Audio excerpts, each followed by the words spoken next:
My name is Star Spider, and I'm an alternate reality event planner.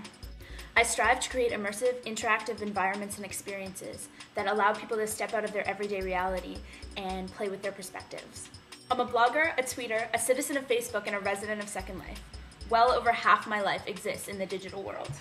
I'm interested in playing, designing, and exploring the vast potential of cross-media games that use the real world as a game board, real people as the players, and digital and real-life media as the pieces.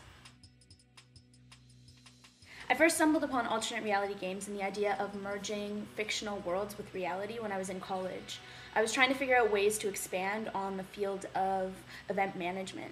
When I discovered alternate reality games, I saw a whole other potential for unique, almost life-changing experiences and a way in which to draw people into serious adventures. I'm really interested in the idea of players interacting within the construct of an alternate reality game and how they can bend the rules or make their own rules to have freedom and choice within the game to modify the story and make it more interactive and player-driven. So I was recently invited into a game by way of a rabbit hole, which was delivered to my parents' house. A rabbit hole is a traditional entrance into an alternate reality game.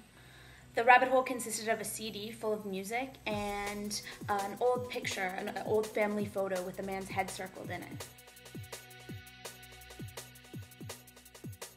2 days later, I was tagged in a video on Facebook by someone named William O. Wright. And the video was a very personal introduction to William and an invitation for me to play some sort of game. I was asked to meet him at a downtown cafe at 2 o'clock a week from that day on the Saturday the 28th. His character was wearing a mask and his voice was disguised and it was all very mysterious. So I looked around his Facebook site and I noticed he had a posting for a game that was to be played in April. And in his description of the game, he was saying that cheating is encouraged and he's looking for players who are looking to bend the rules. So I thought I'd do just that. I started by recruiting my best friends to help me create new characters to hijack the game. We created one character called Wallace O. Wright, who made a new video and modified William's old video to hijack the game and invite me to meet him at a different time in the same location.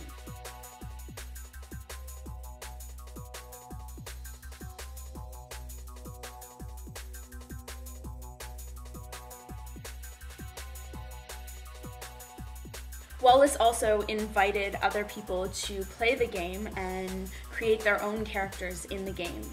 At that point, William seemed to get a little mad about it and he wrote me a personal email saying that someone was trying to break the rules in his game.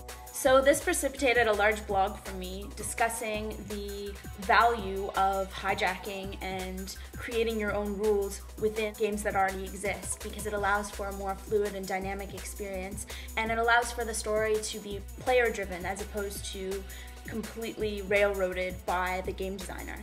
And besides all that, he said in his rules that he encouraged cheating, so we just kept on going. So after that, a new character appeared called Warren O. Wright, and Warren was leaving clues and hints and eventually led me to a new location at a different time on the same day. So Warren had essentially hijacked the game again. At this point, William shut down his Facebook account with a sign that said "Game Over," and he seemed to be gone for good. So the next move was mine, and we decided that we would hijack Warren's hijack of our hijack of William's game, and we would kidnap me from the place that Warren was wanting to meet me earlier in the day. So we got a van, we got some masks, and we pulled off a kidnapping. We got it all on film.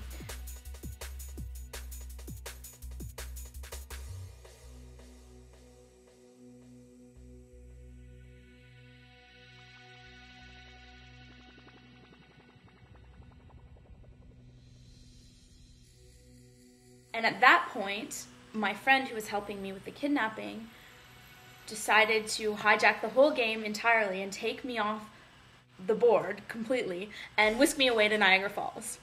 So before we did that, we uploaded a video of the kidnapping and left a mask at the original cafe where we were supposed to meet William with the URL to the website where the video was uploaded. And then we took off for Niagara Falls in a day of fun, and it seemed that my friend had won the game completely by completing the hijack cycle and taking me out of play. But as it turned out, William had something else in store, and I received another package delivered to my parents' house from William yesterday. This is a new development. It contained a key to a safe box at Money Mart. So I raced to the safe box and found an invitation for an orientation session for a game on April 17th at 9 p.m. The plot thickens and the mystery continues. The game is not over. So using blogging, Facebook, Twitter, audio, video, and real-world media, we were able to create a unique and exciting alternate reality game within a game, which now continues with added layers of mystery. I love the idea of a game that intersects with your reality in meaningful and unexpected ways. I'm interested in veering away from the traditional mechanics of alternate reality games and bringing it more into real life, as well as creating spaces in which anything can happen, where players have complete control and freedom within the environment to forge their own destiny and create their own storylines and interactions. I love ARGs because they appeal to my sense of the mystery that underlies everything. That feeling of a story we can just barely see lingering in the crevices of everyday life. Secret being told that only we're allowed access to. A secret that could unite people from across the world for some glorious feat. The idea that we could save a life or save the world within a game space and no one would ever know. The idea of a game that interacts with our reality and alters it indelibly. What a great concept. I'm striving to become a game designer, to blend technology and gaming with everyday life. Games play a big role in my life. This most recent one hijacked a week and a half of my time. But the experience was well worth it. I learned so much and had an amazing time with my friends. And apparently the game's not over yet. So I have a question for you. Are you game?